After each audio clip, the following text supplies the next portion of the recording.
Hello food lovers, ముందుగా అయితే అందరికీ వినాయక చవితి శుభాకాంక్షలు. ఈరోజు అయితే నేను బొజ్జగనపై ఎంతగానో ఇష్టమైన మోదక్లు అయితే చేస్తున్నాను. నా ఫెస్టివల్ రెసిపీ అయితే ఈరోజు మోదక్తో స్టార్ట్ అయింది. మీరు కూడా రెసిపీని ఫాలో అయ్యి ఈ ఫెస్టివల్ మరింక స్పెషల్ గా చేసుకోండి. సో గైస్, ముందుగా మోదక్ కావాల్సిన ఇంగ్రీడియంట్స్ ఏంటో మీకు చెప్పేస్తున్నాను. ముందుగా రైస్ ఫ్లోర్ తీసుకోండి ఒక కప్పు, అండ్ ఫ్రెష్ గా గ్రేట్ చేసుకున్న కోకోనట్, కుంకుమ పువ్వు, జాగరీ పౌడర్, కప్పు గీ, కొంచెం లోపల ఫిల్లింగ్ కి బాదం అండ్ క్యాజు. సో ఇవే మనం యూజ్ చేసుకుని మోదక్ అయితే రెడీ చేస్తాం. సో గైస్, ఒక కప్పు వరిపిండికి 1.5 కప్పు వాటర్ లో కొంచెం పించ్ ఆఫ్ సాల్ట్ వేసుకోండి. ఈ హాట్ వాటర్ లో వరిపిండి వేసుకొని డవ్ అయితే రెడీ చేసి ఈ రైస్ డవ్ లోని 1 టీ స్పూన్ గీ యాడ్ చేసుకోండి. తయారు చేసుకున్న రైస్ ఫ్లోర్ డవ్ ని ఒక బౌల్ లో తీసి చల్లార్చుకోండి. సో గైస్, ఇప్పుడైతే మనం మోదక్కి వరిపిండి డవ్ అయితే రెడీ అయిపోయింది. ఇప్పుడు మనం కొబ్బరి మోదకులు చేస్తున్నాం కాబట్టి బెల్లం కొబ్బరి తోటి ఒక స్టఫింగ్ అయితే రెడీ చేస్తున్నాం. ముందుగా పాన్ లోని ఒక 2 టేబుల్ స్పూన్ల గీ యాడ్ చేసుకోండి. తురుముకున్నట్టు కొబ్బరి తురుమును యాడ్ చేసుకోండి. సో గైస్, గీలో కొబ్బరిని వేపుతున్నప్పుడే మనం ఇందులో అయితే బెల్లం తురుగైతే యాడ్ చేసుకోవాలి. సో గైస్, సిమ్ లో పెట్టుకొని ఇలా కొబ్బరి బెల్లం బాగా మగ్గేంత వరకు ఒక 5 నిమిషాల వరకు కుక్ చేసుకోండి. మనం ఇప్పుడు ఇందులో కొంచెం చాప్ చేసుకున్న బాదంని, అట్లాగే చాప్ చేసుకున్న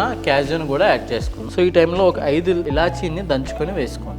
స్లో ఫ్లేమ్ లో ఇట్లానే ఇంకొక 3 నిమిషాల వరకు కుక్ చేసుకుంటే ఇంకా దీన్ని చల్లార్చుకొని మనం మోదకుల్లో స్టఫ్ అయితే చేసుకుందాం. కొబ్బరి బెల్లం స్టఫింగ్ అయితే రెడీ అయిపోయింది. సో స్టవ్ ఆఫ్ చేసుకొని దీన్ని చల్లార్చుకుందాం ఒక 5 నిమిషాల వరకు. సో గైస్, ముందుగా అయితే మోదక్ మేకర్స్ అని ఈ అచ్చుల్లో ఉండే ఈ మౌల్స్ అయితే మనకు దొరుకుతాయి. సో దీంట్లో గీ అప్లై చేసుకోండి. ఇందులో కొంచెం ఈ రైస్ డౌన్ తీసుకోండి మనం మోదక్ లో.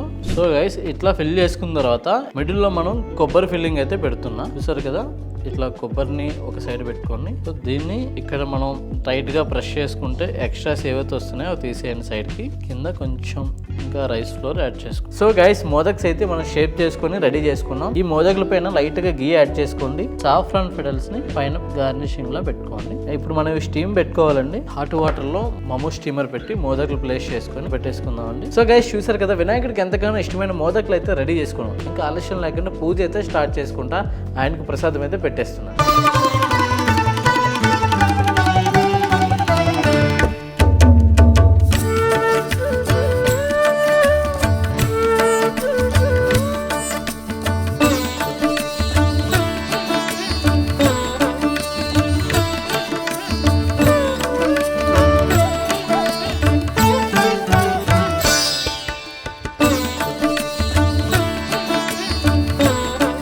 సో భోజన ప్రేమికులారా, ఈ వినాయక చవితి సందర్భంగా మీకు మీ కుటుంబ సభ్యులందరికీ మంచి చేకూర్చాలని ఆ దేవుణ్ణి ప్రార్థిస్తున్నా. అట్లనే మీరందరూ కూడా ఈ వినాయక చవితి రోజు నాకు కానుకలా నా భోజన మందిర్ ఛానల్ సబ్స్క్రైబ్ చేసి బెల్ ఐకాన్ క్లిక్ చేసుకోండి. ఇంకొక రెసిపీతో మళ్ళీ మీ ముందుకు వచ్చేస్తా. అంతవరకు సైనింగ్ అవుట్.